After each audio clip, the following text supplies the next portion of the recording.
In a dramatic turn that even seasoned royal watchers could scarcely predict, Prince Harry's desperate attempt to reconcile with his ailing father, King Charles III, ended in brutal humiliation. Despite crossing oceans and headlines to stand once again before the father he had wounded, Harry found no open arms, only a closed door and a chilling silence that speaks louder than any public statement. As whispers from behind palace walls reveal, the king, frail but unbending, refused to meet with his son after a brief hospital visit, a rejection not born of cruelty, but of something far deeper, a wound too severe, a trust too shattered. For Harry, who once imagined that blood ties could survive any storm, the truth must have been devastating.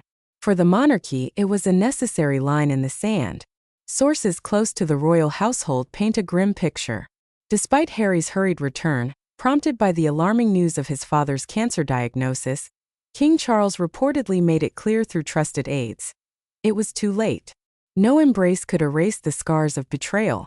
No words could undo the years of public humiliation endured at the hands of a son, and the woman who many insiders believe masterminded the entire spectacle, Meghan Markle.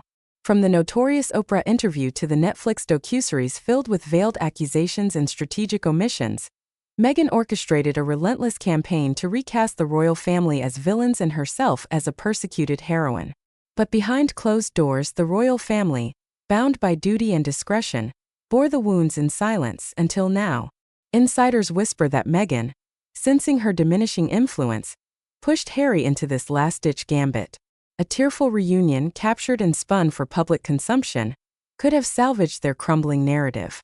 But King Charles, ever the guardian of the monarchy's dignity, refused to play a role in yet another Sussex drama.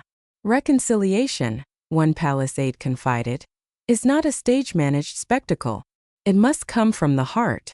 And sadly, that sincerity was nowhere to be found. The king's decision reflects a cold but necessary truth. Trust, once shattered, is not easily rebuilt.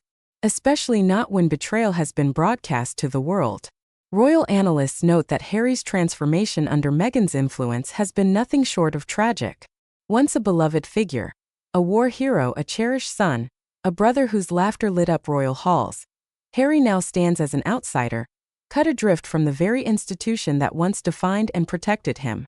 Worse still, his loyalty to Meghan's narratives has left him alienated not just from his family, but from the British people themselves. Speculation abounds about Meghan's true motivations. Did she always intend to sever Harry's royal ties, ensuring he was tethered only to her ambitions?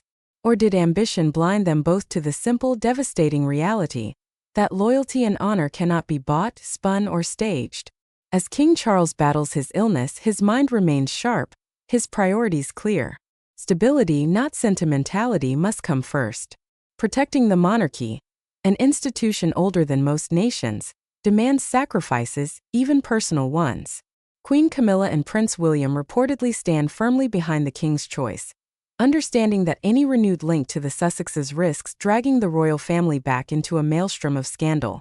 Meanwhile, Meghan's carefully crafted image of victimhood shows increasing cracks.